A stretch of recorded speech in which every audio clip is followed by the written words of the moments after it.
Hello, my name is Rhonda Skipper, and I live in Coates, North Carolina.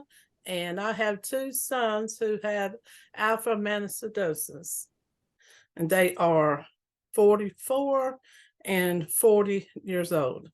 My two sons, Dale and Matt, were diagnosed at the age of 9 and 14 years old.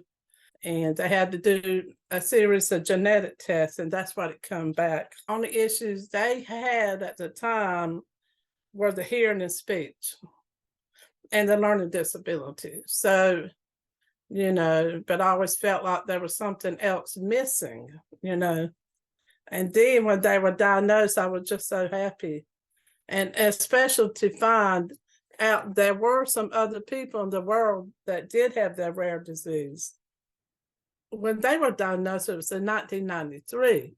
So, that's like 30 years ago.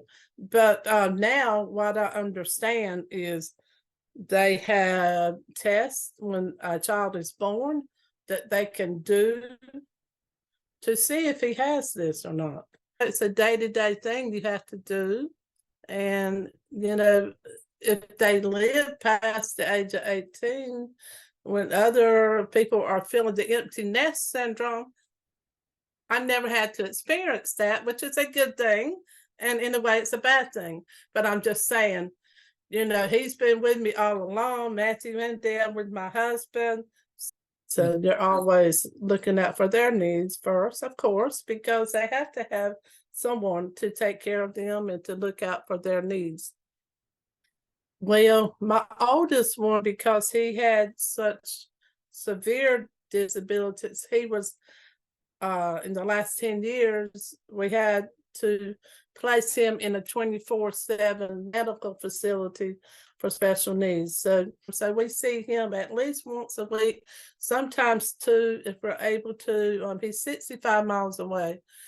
But through the years, of course, with Dale, he had the moderate type, which has affected everything: his walking, talking, sitting ability, now even hearing, and now it's even affecting his swallowing. So he's not able to eat solid foods. He can eat a little bit, but his main food source is through a feeding tube.